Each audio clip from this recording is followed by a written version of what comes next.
ठीक दोस्तों, अब हम जीरो मैट्रिक्स से देखते हैं आखिर का जीरो मैट्रिक्स होता क्या है। देखिए, इसका अरेंजमेंट जो होगा ना, ये सिर्फ जीरो पर ही अरेंजमेंट होगा। देखते हैं, फॉर एग्जांपल 0 0 0 0, इसको ए मैट्रिक्स को मान लेते हैं। ठीक है दोस्तों, ये क्या होता है जीरो मैट्रिक्स। आप देखते हैं सवाल उठता है कि दोस्तों हम आप लोग को बताए हैं कि पार्ट 1 पार्ट 2 वीडियो में कि कैसे हम लोग रो और कॉलम को ऑर्डर ऑफ कैसे पहचानेंगे, कितना यहाँ पर रो है ऑर्डर है, कितना कॉलम ऑर्डर है। ठीक दोस्तों, तो इसके एक बार हम फिर बता देते हैं आप लोग को। देखिए, हम क्या बताएं यहाँ पर, जब कोई अरेंजमेंट मैट्रिक्स में हॉरिजॉन्टल होगा, मतलब क्षैतिज में, मतलब सीधा सीधा। अब जब कोई मैट्रिक्स में अरेंजमेंट सीधा सीधा रहेगा, मतलब वर्टिकल्स में रहेगा, तब हम बोलेंगे इसको कॉलम और इसको क्या बोलेंगे रो। तो यहाँ पर देखिए कि कितना रो है, 1 1 2 रो है और 2 कॉलम है। तो हम यहाँ पर लिख सकते हैं ऑर्डर ऑफ मैट्रिक्स कितना है, 2 रो 2 कॉलम। अभी बताए थे, आगे हम लोग लिखते हैं रो का, इसके बाद हम लिखते हैं कॉलम का। ठीक दोस्तों, आगे के एग्जाम्पल ले लेते हैं। देखिए, अब हम लेते हैं, देखिए दोस्तों, अब ये क्या है, कितने ऑर्डर ऑफ मैट्रिक्स है, 3 कॉलम है 3 रो है। तो लिख सकते हैं 3 रो 3 कॉलम। आई होप समझ में आता है दोस्तों। अब हम अगले मैट्रिक्स की ओर जाते हैं। अब एक होता है दोस्तों, ये 3 था 3। अब देखिए, अब एक होता है स्क्वायर मैट्रिक्स। क्या होता है दोस्तों, स्क्वायर मैट्रिक्स। ठीक दोस्तों, स्क्वायर मैट्रिक्स। अब स्क्वायर मैट्रिक्स में क्या होता है कि दोस्तों यहाँ पर देखिए, स्क्वायर मैट्रिक्स में रो और कॉलम, रो और कॉलम तो आप लोग जानते होंगे, बहुत बार बताए हैं। रो और कॉलम का होता है सेम होना चाहिए। ठीक है दोस्तों, कुछ में अरेंजमेंट होगा है ना, लेकिन रो और कॉलम का होना चाहिए सेम होना चाहिए। फॉर एग्जांपल, जैसे यहाँ पर लिए ए बराबर 3 4 2 2 1 4 5 6। ठीक दोस्तों, तो देखिए यहाँ पर इसमें अरेंजमेंट हम किए, तो देखिए 3 रो है, ठीक है दोस्तों, और 3 कॉलम है। तो 3 रो 3 कॉलम।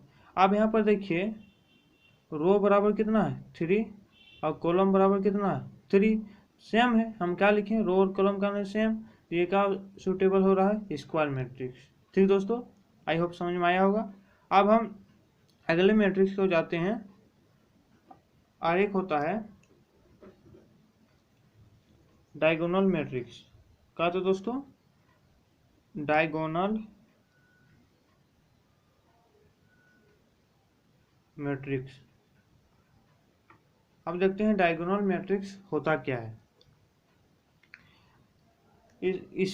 इसी में भी रो और कॉलम सेम होता है दोस्तों, सेम होना चाहिए डायगोनल मैट्रिक्स में। लेकिन एक डिफरेंट हो जाता है यहाँ पर भी, एक डिफरेंट होता है यहाँ पर। क्या होता है डिफरेंट, फॉर एग्जांपल के माध्यम से आपको समझाने की कोशिश करूँगा। एक डिफरेंट है कि जब हम मैट्रिक्स माने ए बराबर, तो अरेंजमेंट इसका जो साइड साइड में, जैसे यहाँ पर फॉर एग्जांपल 2 लिए 0 0 3, तो डायगोनल मैट्रिक्स में साइड साइड में, जैसे यहाँ पर देखिए ये कितना है, फर्स्ट रो है फर्स्ट कॉलम है, और लास्ट रो लास्ट कॉलम में, और इसका बीच बीच में अभी हम 2/2 ऑर्डर लिए इसलिए ये हुआ। जब हम 3/3 ऑर्डर लेंगे तो आपको और बेटर समझ में आएगा। और इसमें हम आपको नॉलेज के लिए बता दें कि इसमें 3/3 ऑर्डर ही हम लोग बना सकते हैं डायगोनल में और स्क्वायर मैट्रिक्स में।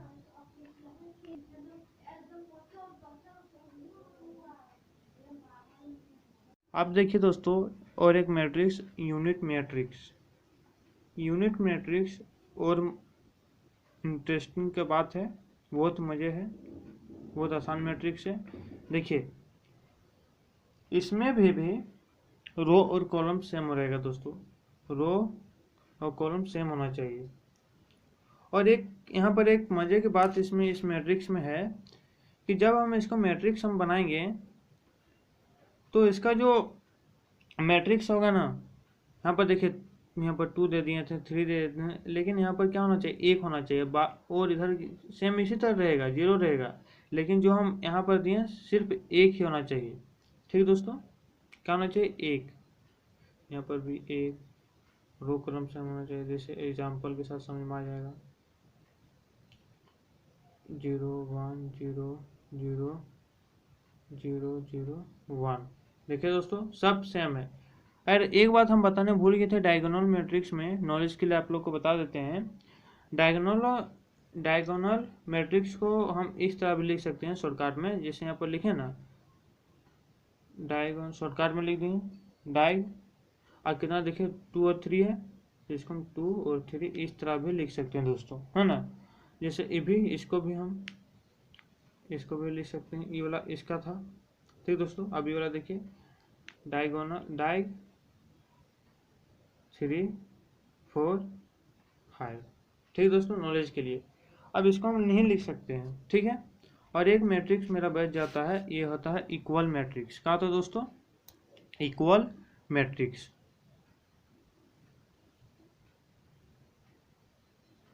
कहा था इक्वल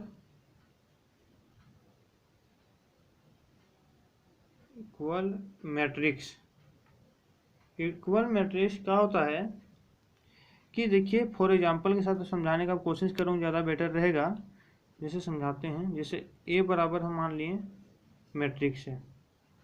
ठीक दोस्तों, ए बराबर हम मान लिए कोई मैट्रिक्स है, 3 2 3 4 x 2 y z 3। ठीक है। अब बी बराबर हम मान लिए, कुछ भी बराबर कुछ मान लिए, 3 2 4 5 7 0 2। तो इसमें इक्वल मैट्रिक्स में हम लोग को जनरली ये दिया जाता है कि फाइंड करने, एक्स वाई जेड का फाइंड करना। बोल देता है कि ए और बी बराबर, जैसे बराबर ये है मैट्रिक्स,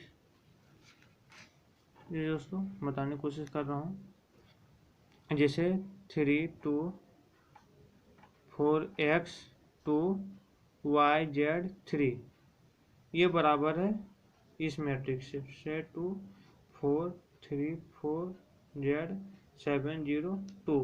इसमें क्या बोला जाता है कि इक्वल मैट्रिक्स में इसका रो इसका रो के बराबर होगा, इसका रो के बराबर होगा, ये कॉलम ऐसे कॉलम, इसका जो कॉलम, जैसे ये 3 है तो 3 के बराबर होगा। जैसे यहाँ पर x है, यहाँ पर 4 है, तो x बराबर क्या हो जाएगा, 4। बहुत आसान दोस्तों। अब यहाँ पर z है तो 0, तो z बराबर क्या हो जाएगा, 0, है ना। यहाँ पर y है तो y बराबर क्या हो जाएगा, 7। इस तरह रो और कॉलम इसका सेम होता है। ठीक दोस्तों, समझ में आया होगा।